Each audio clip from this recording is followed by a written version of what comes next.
이번에는 KBS 충주 스튜디오 연결해서 북부권 소식 살펴보겠습니다. 박은지 아나운서 전해주시죠.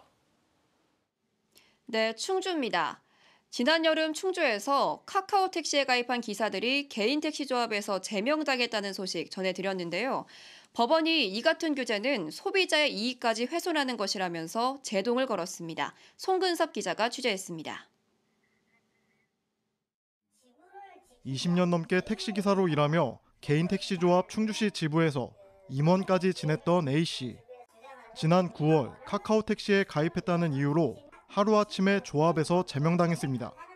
조합 측은 다른 콜택시 플랫폼에 가입할 경우 제재할 수 있다는 자체 정관을 근거로 A씨 등을 제명했습니다.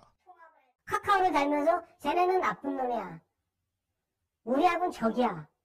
라는 인식을 자꾸 심어주니까 사람이 미치게 되는 거죠. 제명당한 기사들은 조합을 상대로 징계 효력정지 가처분을 신청했고 법원은 기사들의 손을 들어줬습니다. 청주지방법원 충주지원 제1민사부는 본안 판결이 확정될 때까지 A씨 등 9명에 대한 제명의 효력을 정지한다고 결정했습니다. 재판부는 조합의 제명 결정이 기사들의 사업 활동을 부당하게 제한하는 것으로 공정거래법을 위반했다고 판단했습니다. 또 카카오 택시에 가입함으로써 서비스를 개선하고 경쟁력을 강화하려는 기회를 차단하는 것이라고 지적했습니다. 특히 편리하고 신속하게 택시를 호출하고 더 나은 서비스를 받을 수 있는 택시 소비자의 이익까지 훼손하는 것이라고 강조했습니다.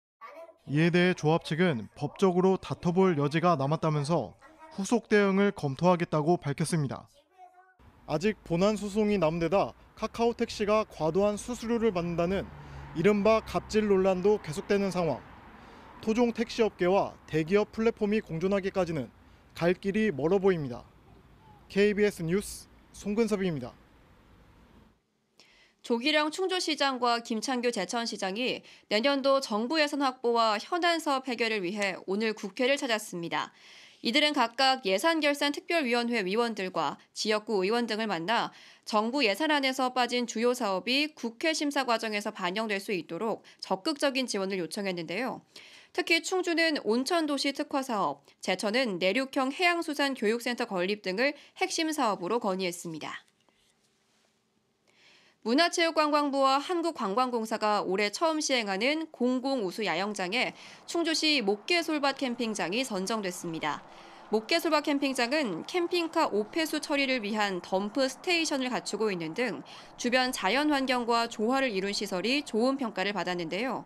지난 4월 정식 개정한 목계솔밭 캠핑장에는 지난달까지 5만 9천 명이 방문하는 등 야영객들에게 호응을 얻고 있습니다. 전기차 배터리 2차 사용 기술지원센터가 오늘 음성군 성분산업단지에 문을 열었습니다. 센터는 사업비 185억 원을 들여 단지 내 1,520제곱미터 규모로 조성됐고 안전성 실험실과 화재 시험실, 시료 보관동 등을 갖추고 있는데요. 센터는 앞으로 사용이 끝난 전기차 배터리를 에너지 저장 장치, 무정전 전원 장치 등으로 재활용할 때 성능과 안전성 등을 평가하게 됩니다. 단양군의 디지털 관광주민증 발급자 수가 5달 만에 3만 명을 넘었습니다. 단양군은 어제 기준 관광주민증 발급자가 3만 3,269명으로 단양군 전체 인구인 2만 7,737명을 크게 웃돌았다고 밝혔습니다. 디지털 관광주민증 발급자는 단양군의 관광지와 숙박시설, 음식점 등 37곳을 이용할 때 최대 50% 할인 혜택을 받을 수 있습니다. 지금까지 충주에서 전해드렸습니다.